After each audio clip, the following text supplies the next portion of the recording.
As we approach the episode of Camacho's wedding, it should be readily apparent that the story was going to be a play. It has a beginning, a conflict or climax, and a resolution.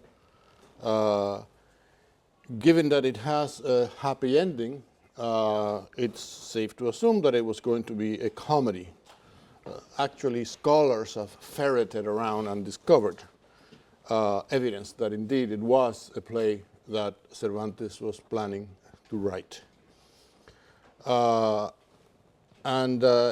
Cervantes, it seems, found in the Quixote a book where he could sort of dump all of his work in progress, the stories, some of which wound up, of course, in the book Exemplary Stories, but some of the stories in the book, of course, were written independently and had actually circulated independently. The novel, as it's being developed in the Quixote, will be an inclusive kind of literary work with a loose format, not following the strict rules of literary forms or genres derived from the classical tradition, where these liberties were not available. But the Quixote does allow for this kind of incorporation of stories and of various texts. It is a feature that the novel will continue to have, and that in the modern period, of course, will be exploited to the very limits. Let us also notice how this love story is neatly integrated into the plot of the novel, as opposed to the more tangential way in which such stories were inserted in part 2. Here, Don Quixote and Sancho are more or less involved in the developments, and certainly Don Quixote is involved in the outcome. Of course, given that this was going to be a play, there is a great deal of theatricality in the whole episode, which includes theater within the theater as these celebrations for the wedding take place. Even nature has been artistically arranged, so much so that the outdoors now has a roof. You may recall that when they enter the meadow where the celebration of the wedding is going to take place, it is noted that the trees have been arranged in such a way as to provide a canopy that the sun can barely penetrate to reach the grass. So this is nature turned into architecture, as it were.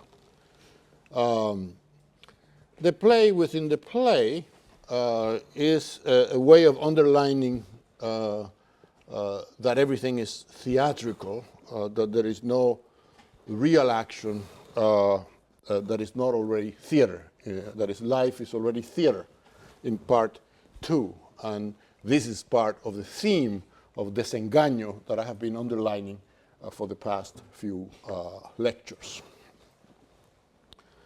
Let us also take notice of the abundance that prevails here and in the second part in general, in contrast with part 1.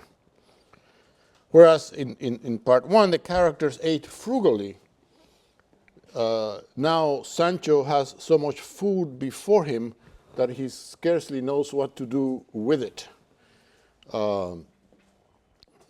Compare this with the very frugal meal that Don Quixote had at that very first inn where he ate fish because it was Friday.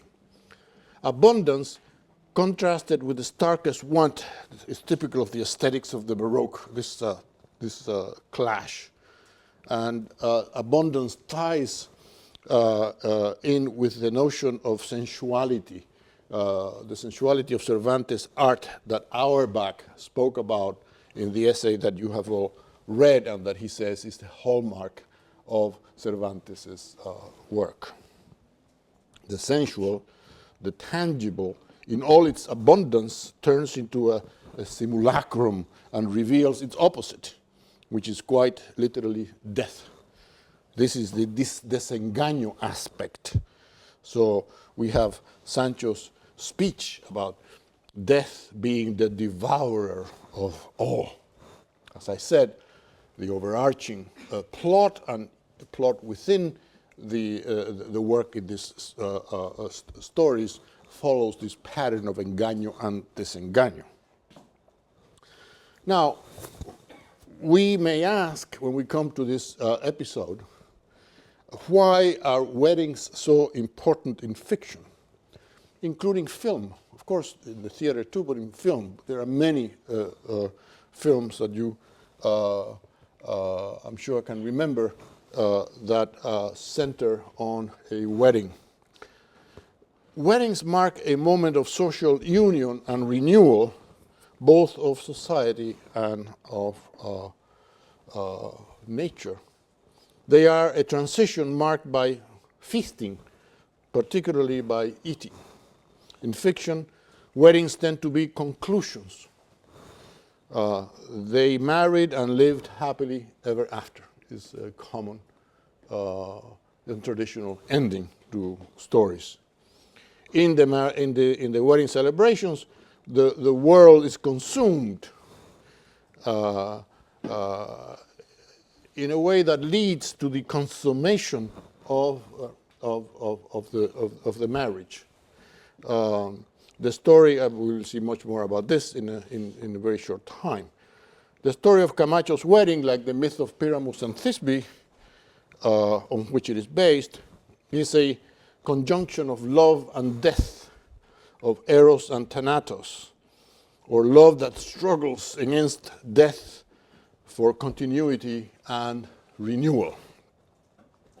There are intimations of the death scene, the culminating death scene, which is really not a death scene, but a contrived theatrical death scene. But there are intimations of that death scene in the calf that is impaled to be cooked, that our protagonists find as they arrive at the wedding celebration. One could also see in that impaled calf a scapegoat, which is typical of feasts and of celebrations. Now, Camacho is rich and powerful like Don Fernando in part 1. But Basilio's abilities and skills prevail over social and economic forces. His industria, his abilities win the day. And there is much made of how many skills he has. He can play the guitar. He's an athlete. We later found out that he's quite an actor also. Now, the episode is a prose epithalamium, and I think I better write this.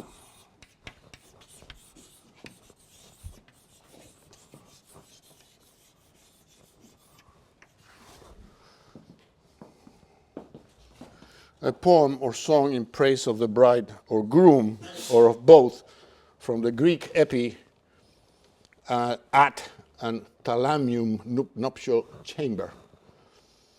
And a verse epithalamium is actually performed as part of the wedding celebration, if you remember, quite an elaborate one at that. This episode of a wedding with such celebrations is common in the literature of the period.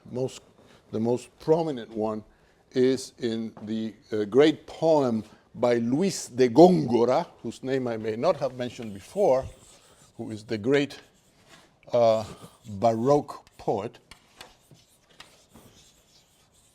It is from him that you get the word in English gongoristic, as something very Baroque and complicated.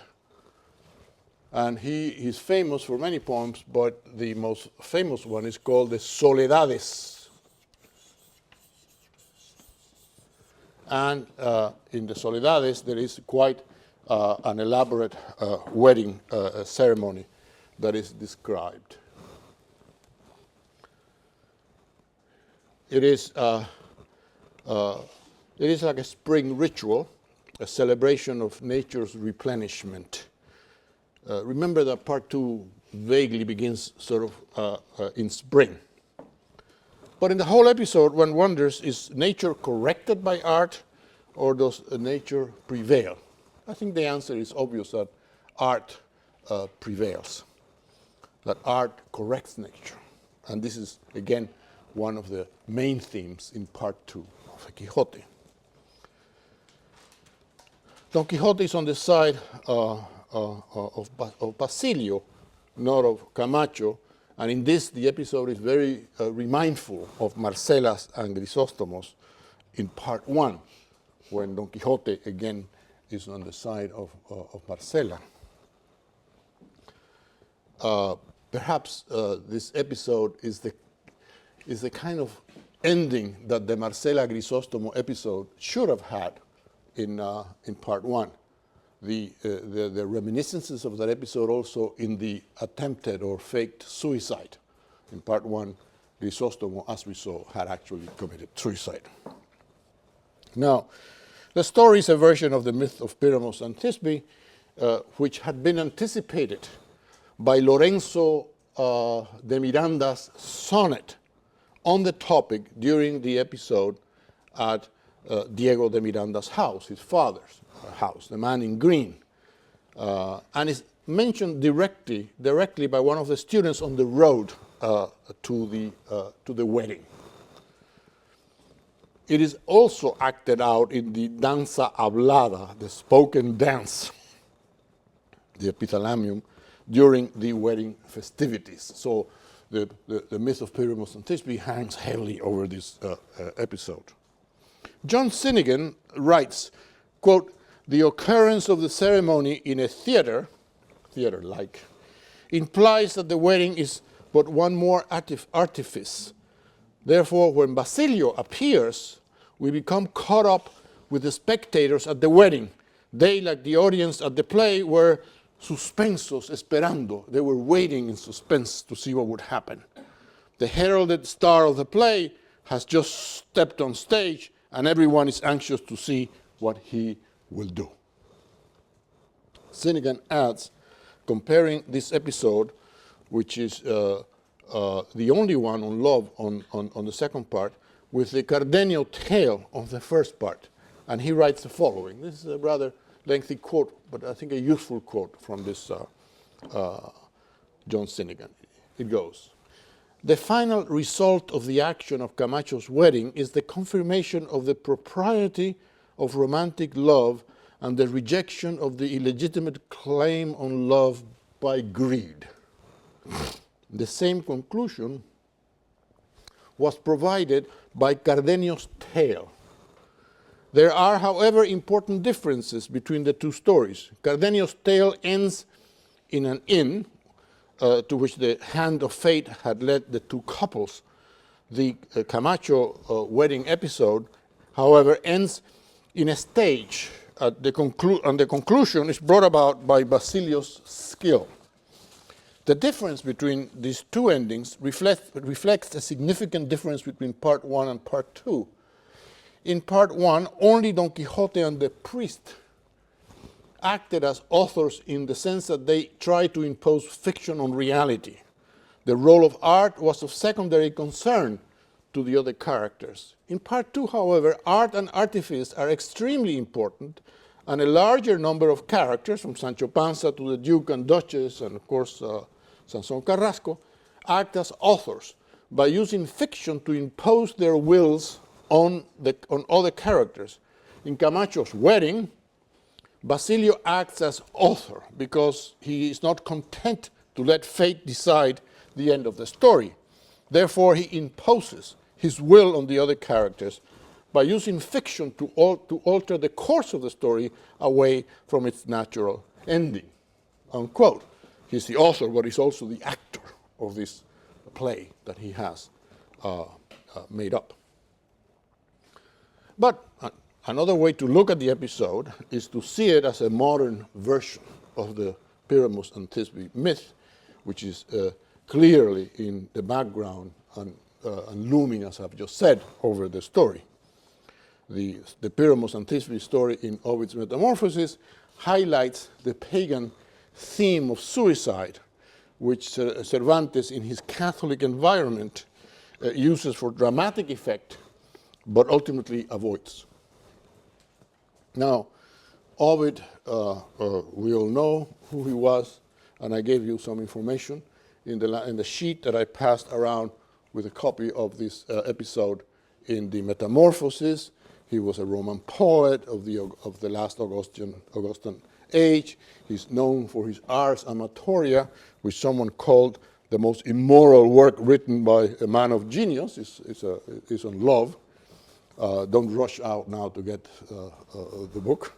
But the Metamorphosis is his most important work, which is a long narrative book, which recounts legends in which the miraculous transformations of matter occur. In fact, the poem begins, "My intention is to tell of bodies changed to different forms." And it begins with the change from chaos to cosmos, and goes on to the moment to Julius Caesar being transformed into a star. So the Middle Ages took the Metamorphosis to be kind of a pagan Bible, like an Old Testament. If the Old Testament tells the story of the universe, so does the Metamorphosis, using the classical myths. His influence in the Renaissance was tremendous, and even in the late Middle Ages. He was kind of the thesaurus of myths that artists, both painters, sculptors, and writers, used very often. Now, in Spanish literature, he was very influential, as he was, of course, in English literature throughout the ages. He competes with Virgil in importance as a classical author to be followed. Now, there are deeper, more disturbing aspects in this story in Camacho's wedding, linking the deflowering, blood, and the connection between life and death, into which I will go in some detail. Love appears as a mock death to promote life. Violence and love are complicit because violence is the subtext of love. The issue here is of classical mythology's version of this, contrasted with Christian doctrine. The question for artists of the Renaissance, deeply interested in the classical world, but living in a Christian one, was what to do with the ancient gods. The most common answer was allegory. The myths were seen as moral allegories. They told moral tales. But in the case of the episode of Camacho's wedding, what Cervantes seems to be proposing is a modern reenactment of an ancient recurring dilemma concerning love, and using for that the classical myth of Pyramus and Thisbe. Basilio's arts are used here to steer the story away from its pagan ending, suicide, to a victory of love and Christian marriage. You have read the story in the handout that I gave you in the last class. The pagan ending is turned into theater, into representation, into art. Don Quixote has referred earlier to marriage as an irreparable accident. It's something that sounds very funny to us today. It's just using scholastic terminology. to refer to it. I'm always in the context of these debates about marriage that I will revisit today. Basilio makes the accidental the result of choice, his choice. The point is that skill and wiliness lead to a virtuous result here. The whole of the second part of the Quixote is an apology for art, for the artificial, for the constructed, for the contrived, for art helping nature attain good ends after going through the process of desengaño that I have been underlining in the past few classes. It is a way of turning deceit, which would normally lead to disillusionment, into a positive force that leads to a happy ending. As I said, Basilio's skill prevailed over the economic forces, the social and economic forces. His craftiness wins the day. Now, what I claim is that there is beneath all of that a kind of sub-story, a subtext. The story is a rewriting of the love stories of part one that turn on unequal marriage and that involve the issue of secret marriages, which, as I said, were a topic, the hot topic of the day, which was taken up by the Council of Trent. Having read Eliot, you know now what the Council of Trent was. I spoke about these issues when speaking about the episode in which Dorotea allows herself to be deflowered by Don Fernando. The difference here is the lurking presence of classical myth, more typical of the Baroque. In part one, the stories about all of these young people seem to be drawn from contemporary legal archives, contemporary stories about conflicts involving social issues, states, and legacies. Here, the source is much more imposing and ancient, the myth of Pyramus and Thisbe. But true to the political character of part two, there is, in addition, a protracted discussion of the issue of marriage by the characters. The issue of marriage was a political issue, not just a religious issue. It's impossible to separate the two. Other echoes of part one are Basilio's madness when he hears of Quiteria's impending marriage, which recalls both Crisostomo and Cardenio when they go mad. In the case of Cardenio, mostly, we don't see Crisostomo actually act that out. And, of course, the issue of suicide, which evokes Crisostomo. This is another case, I emphasize, of rewriting episodes from part one. So the rewritings involve here both episodes in part one and classical myth, which is being rewritten. But there is a deeper take on marriage at the level of material transformations. The story of Camacho's wedding is about the issue of marriage as a sacrament, a transformation of matter for transcendental purposes, that of creating a new human life, and how it is institutionalized through civil and canon law, that is, by society and religion. The law is based on prohibition, thou shalt not. Here, the ban instituted by Quiteria's parents once she and Basilio have reached sexual maturity, which is quite evident if you read the story. Their prohibition comes up when they have reached sexual maturity. She has begun to menstruate, and he's now capable of impregnating her. Her parents are reluctant to have her reproduce with an impecunious Basilio, who for all his skills has no profitable ones. But that stands also as just simply the prohibition, thou shalt not. As we saw when discussing the issue regarding Dorotea, clandestine marriages, which is lurking here in the background because we must assume that there had been one between Basilio and Quiteria. Clandestine marriages could lead to polygamy.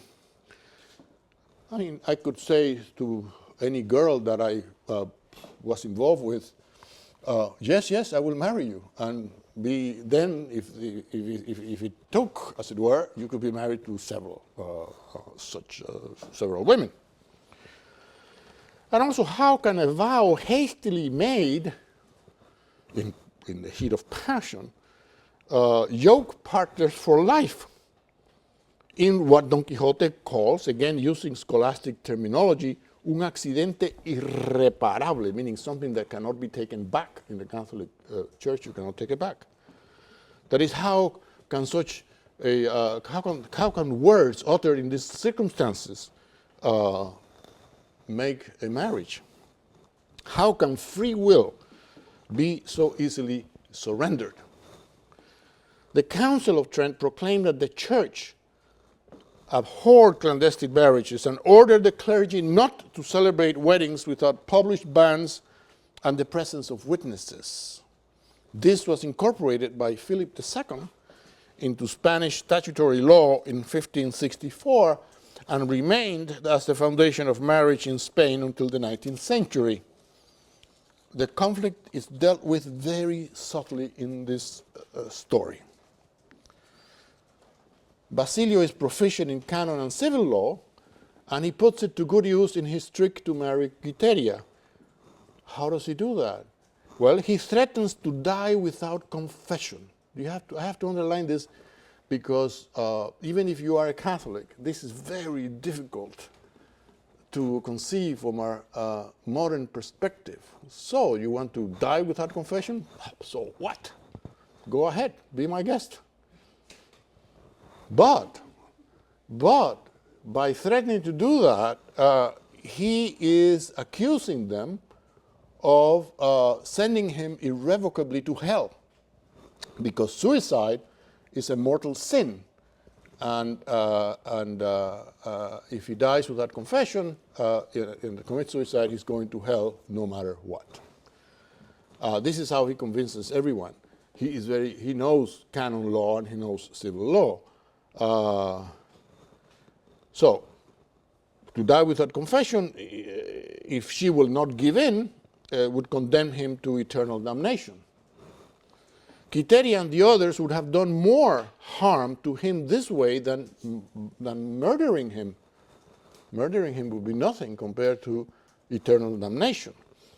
Then he has both Quiteria and himself utter the words about free consent that would legitimize the marriage before church and society. I'm sure you remember the episode in which he insists, and the proper words, the legal words are used, affirming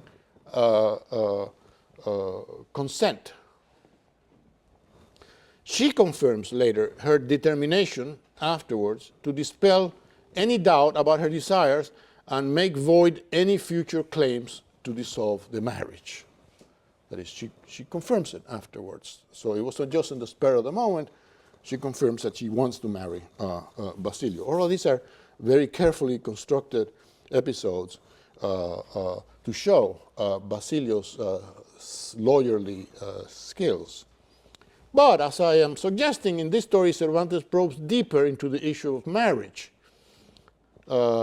deeper than legal issues.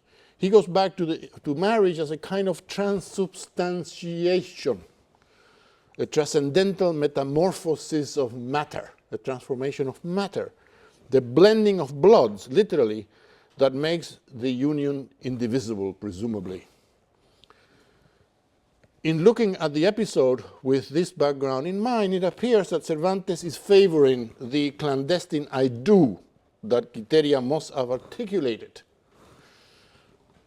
while at the same time having her and Basilio observe the rituals prescribed by the Council of Trent. It seems to be a middle course. The sacramental nature of marriage lurks in the subtext of the story through the myth of Pyramus and Thisbe. It is a tragic story, the myth of Pyramus and Thisbe, in which a cruel fate befalls the young lovers because of a misinterpretation, although it could be read as an admonitory tale about the recklessness of youth. The myth goes back to the conjunction of love and death at the moment when love ripens and is about to become regenerative. Driven by desire, the young lovers are to meet at the tomb of Ninos, where they die, not killed by the lioness, but by their own hands. The bloody veil can be seen as an image of the hymen, rent in the act of love, a bloody event, the renting of the hymen, that also recalls the onset of menstruation, that is the beginning of the capacity for reproduction, but also the recurrent death of a woman's ovum. The red of the tree's fruit is both a symbol of resurrection and of death, as it recalls menstruation in their recurring coloring. The myth reenacts a tragic human predicament, symbolized by the spilling of blood at conception, birth, and death, leaving open the possibility that the law, here the parents' disapproval, can overcome or forestall the fatality of the situation. But the prohibition is also allied to death because it is instrumental in bringing about the tragic ending. In Ovid, the conflict appears to resolve itself in beauty, the gorgeous red fruit of the tree. In Cervantes, it goes further. By way of contrast and comparison, we will later see how Velázquez deals with classical myth. In Cervantes, the myth of Pyramus and Thisbe is given in shards, fragments, with a faint outline, like a distant memory. It looks forwards towards Joyce, the Ulysses, where these fragments appear, more than backwards to the Middle Ages and the Renaissance, where the myths were more coherent. I am inclined to believe, however, that Cervantes had Ovid's text in front of him, or that he had a prodigious memory. For instance, when Basilio feigns being near death, his eyes are part of the act. If you remember, his eyes already turn in his head. He's playing, he's about to die, so he has his eyes turned into his head, which recalls the moment when Thisbe asks Pyramus to answer, whereupon, I'm not going to read you the Latin because then I'm going to really sound like a priest saying mass. But he heard, the translation, he heard the name of Thisbe and he lifted his eyes with the weight of death heavy upon them and saw her face and closed his eyes. So the eyes, the element, this is one of the shards that I say remain of the myth. My argument follows what I would like to call, or what I like to call, an itinerary of blood. From the pregnant calf on the spit that Sancho sees when they arrive at the wedding, which foretells of the sacrificial victim, the groom, which he replaces. It also recalls the violence at weddings, Romeo and Juliet being the most famous example in Western literature. The violence, the blood, announce gestation and the spilling of more blood as the new human being, the most elemental purpose of marriage, is produced. The consumption of the animals, the wine, and the bread have obvious Christian symbolism too. To consume and to consummate go together in a wedding celebration, as I said earlier. They consume the world around them, including the earth, through the wine. It is a form, again, of transubstantiation. Transubstantiation is the word for the Eucharist, when the body of Christ is transformed into blood and wine, into bread and wine. That is, of transforming one substance into another through actions that involve both pleasure and violence, hunting, butchering, squashing the grapes, and, of course, sex.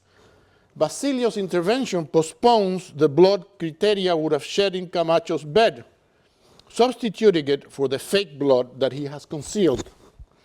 This blood stains his garment. The proxy blood suspends the real blood that would seal the marriage. But I contend that there is another hidden blood that forestalls the consummation of the intended marriage between Camacho and Quiteria. And you don't have to follow me on this or be persuaded if you don't want. To put it bluntly, I think that Quiteria is menstruating on her wedding day. In the Spanish original, it says, venía la hermosa Quiteria algo descolorida, y debía ser de la mala noche que siempre pasan las novias en componerse para el día venidero de sus bodas. Jarvis, the fair Quiteria looked a little pale, occasioned perhaps by want of rest the preceding night, which brides always employ in setting themselves off and dressing for their wedding day following. Descolorida in the Spanish does not just mean pale, a little pale, but to have lost one's color because of an illness or a fright. And componerse means to dress up, of course, but also to recover from an illness. Why mention that she's pale? I believe that the suggestion is that she's menstruating. Menstruation is fraught with all kinds of prohibitions and lore in all cultures, in ours going back all the way to the Old Testament.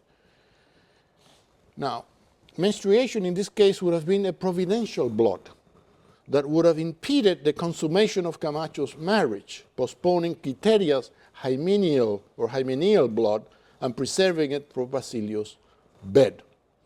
Quiteria's menstruation, her regla, which is another word of saying menstruation in Spanish, and it means rule, simply rule, would be a superior law inherent in the blood itself and determining the outcome of the conflict.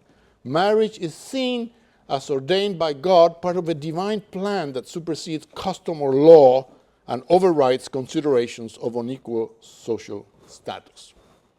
The process of marriage is embedded in blood itself, in the general transformation of matter, according to divine grace. In the Bible, man and woman will become one flesh in marriage. In Ovid's pagan version, there is no salvation possible. The lovers' fusion is only achieved as ashes in a funerary urn or in the beauty of a mulberry tree in bloom. In Cervantes, a form of justice has been made, and there is every reason to believe that the commingling of bloods will lead to regeneration, to the birth of a new human being. This is a kind of conclusion that we did not find in part one, where marriages are yet to occur, except in the tale about foolish curiosity, where there is also a great deal of blood, if you remember. I think that in a deep sense, Cervantes is true to Ovid and to the spirit of metamorphosis, meta, movement, morphosis, the change of form, but has given it a Christian twist and translated it into the present. In Cervantes, the myth is not retold with a didactic, satirical, or even aesthetic purpose. In fact, it is not so much retold as recycled. It is not an Ovid moralisé.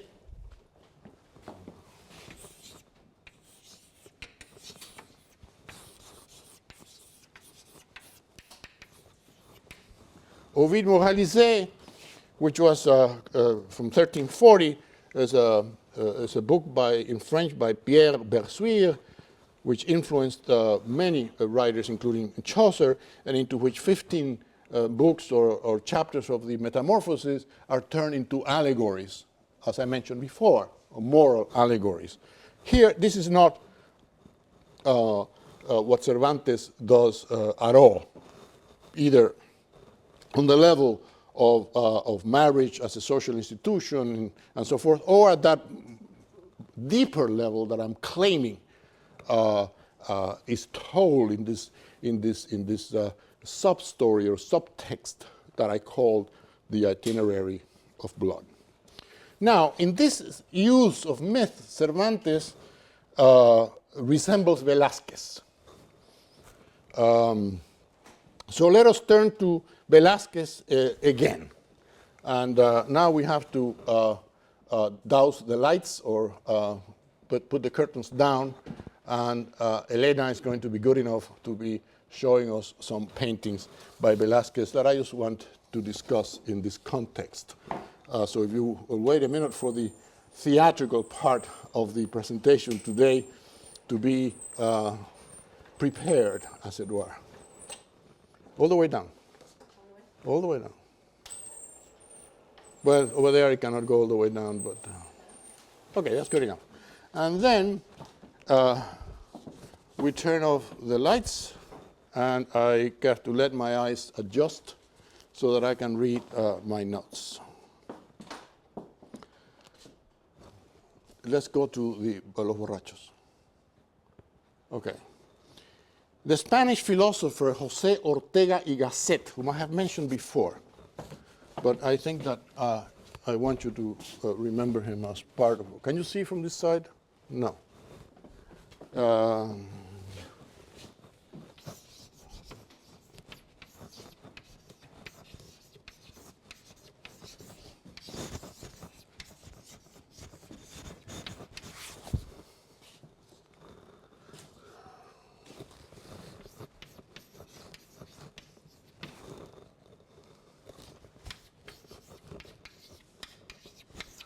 I mentioned him before. He's the most important Spanish philosopher of the 20th century, known in this country mostly for his book, The Revolution of the Masses.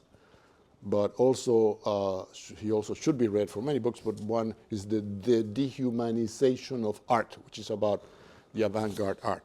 In any case, the Spanish philosopher Ortega y Gasset claimed that what Velázquez meant by mixing classical gods with unsavory or ordinary characters from everyday reality is that there are no gods and no transcendental meaning if we take the gods to be the representation of the higher sense of things when seen in connection to each other. Velázquez, he says, is, I quote now Ortega, an atheistic giant, a colossal, impious man. With his brush, he banishes the gods as if smacking them with a broom. I love this simile because you can think of the brush as a little broom. As he's smacking them with a broom. In his Bacchanal, which is this painting, known in Spanish as Los Borrachos, the drunks. In his Bacchanal, there is not only no Bacchus, but a rascal impersonating Bacchus. Bacchanal has 9 figures, 2 of which seem to be dressed, or rather undressed, for a Bacchanal. Bacchanals are feasts in honor of Bacchus, the god of wine, celebrated in the spring and fall. These 2 guys who are near naked. The others are lusty peasants, roughly clothed, in contemporary dress and with the same sort of casual, not posed, air that characterized the naturalistic genre scenes called in Spain bodegones, which is simply still lifes in English. In Spanish, they're called bodegones.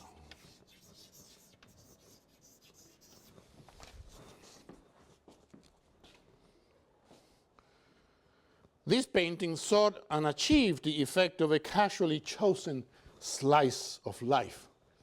But Bacchanal is carefully composed around the light flesh of the bogus Bacchus at the center.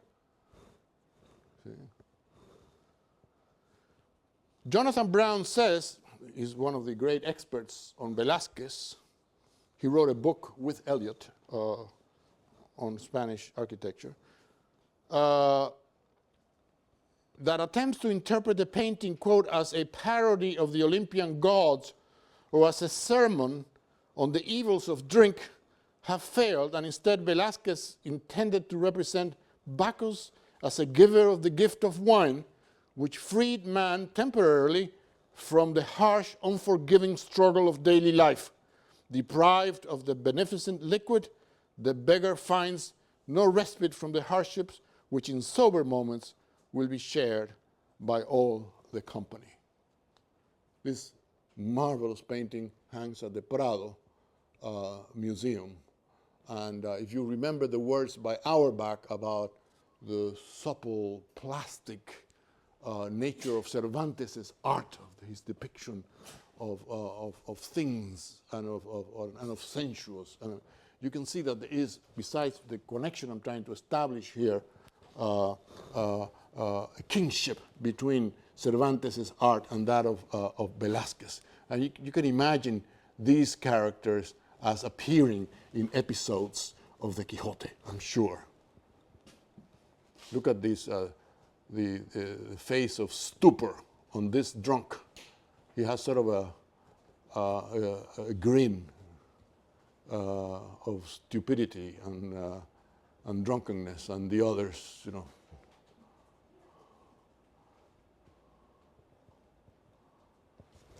Okay.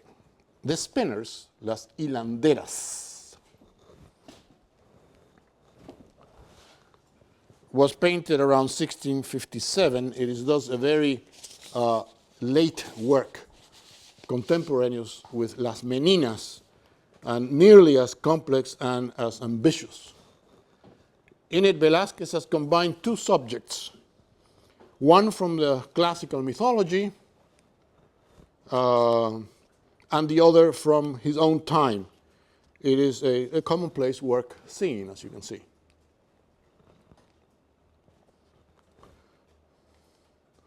There are, in fact, two stories from classical mythology combined in the picture: the fable of Arachne and the story of Jupiter's rape of Europa. In the foreground, we have the activities of tapestry manufacturing, as was done in the factories under royal patronage in Madrid, and in the alcove in the back, the classical tale of the weaver Arachne. The scene takes place at Arachne's shop, where, as a great artist, is visited by elegant ladies. The tapestry hanging on the back wall of the alcove, which is presumably Arachne's work, is the key to the relationship between the two scenes. It is a woven copy of Titian's The Rape of Europa. Could you give me that painting? Yes. This is the actual painting by Titian, The Rape of Europa, which, back to the hilanderas, which we find in the back. Oops. In that tapestry. The Rape of Europa is one of the most celebrated of Jupiter's erotic adventures with mortal women. Arachne has challenged Minerva, patroness of weavers and goddess of wisdom, to a weaving contest. It was called a draw, but because Arachne's tapestry was judged to be the equal of Minerva's, and further, because it depicted such a scandalous act by her father, the goddess punished Arachne by turning her into a spider. The story is also drawn from Ovid's Metamorphosis, book 6, I'm sorry. This is the reason Minerva is shown gesturing angrily.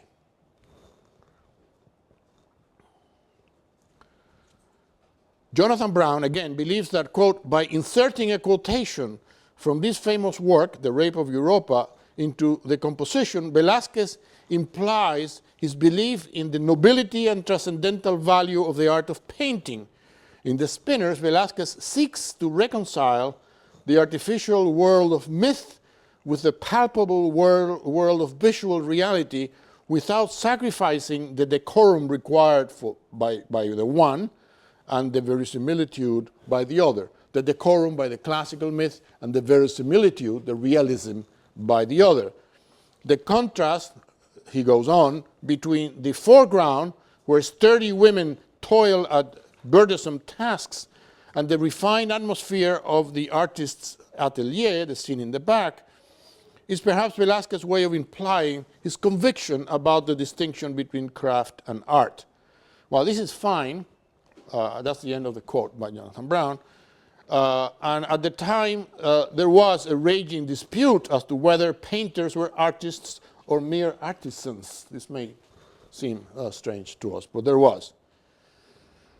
And of course, Titian had been a favorite painter of Charles V, previous century, and Philip II, so the painting is in homage to him, and there is no doubt that by inserting Titian's painting into his, Velázquez is putting himself at the same level.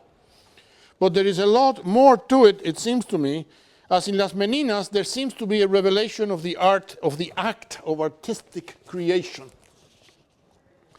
which in the painting has to do with Minerva and Arachne, but that taking the whole work into consideration has to do with Velázquez's own creation.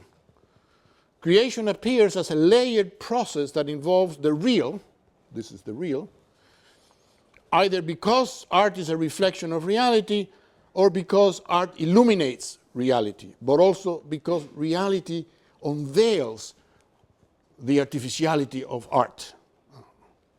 In the Spinners, we have paintings within paintings, and the presence of, in the foreground, and the present, this is the present in the foreground,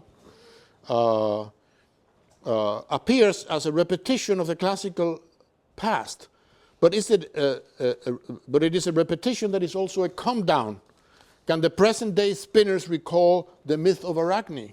It seems to me that what Velázquez is doing, as Ortega y Gasset suggested about the Bacchanal, is this diminishing the gods, and also showing, by showing Minerva's studio within the weaving shop, he's showing the inner recesses of representation. It's backstage tricks, as it were, and as he showed in Las Meninas.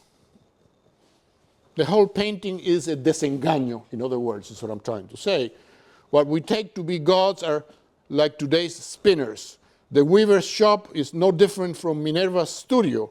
In both, the deception of art are created to deceive man. We see the contemporary weavers in relation to the classical fable, and we see at the center of Velázquez's painting a quotation from a masterpiece. It is again an infinitely receding sequence, a plane of mirrors within this workshop of representation that we are being given here, which is like giving us a workshop of engaño. Therefore, by giving us that workshop, it is a desengaño. Now, the process is similar to what Cervantes does in Camacho's wedding episode, and how the whole of the Quixote and of the whole of the Quixote dealing with myth. The fable of Pyramus and Thisbe takes place in fabulous Babylon. Camacho's wedding takes place in an insignificant village in Spain. What Basilio does is to use the artistry of the fable to deceive those in attendance, particularly Camacho and his friends, but also Don Quixote, Sancho, and even the reader, who does not know what is happening until the moment that the trick is revealed to bring the story to a climax and eventual resolution. There is a mirroring of myth and present reality, and the elaboration of a deceit through artistry, acting, playing the role of the mythological, Pyramus, on Basilio playing that role, acting it out. It is both an engaño and a desengaño, making up the whole story. The backstage of representation is displayed as in Las Meninas, and as we shall soon see in the episode involving Master Pedro, Ginés de Pasamonte as puppeteer, and most revealingly in the culminating episode in the whole of the Quixote, the one about Montesinos' cave, in which we are given the whole underpinning of Don Quixote's madness, his actual subconscious. Now, whereas in part one, Cervantes seems to be addressing the romances of chivalry and the picaresque as models and sources, in part two, he takes up the grand tradition of Homer, Ovid, Virgil, and Dante, particularly in episodes such as the Cave of Montesinos and the pageant in the forest that we will be seeing soon. This is very significant. It seems to me that he now knows that he is in their league and that he has created a literary character that will endure like theirs and like the characters in classical mythology.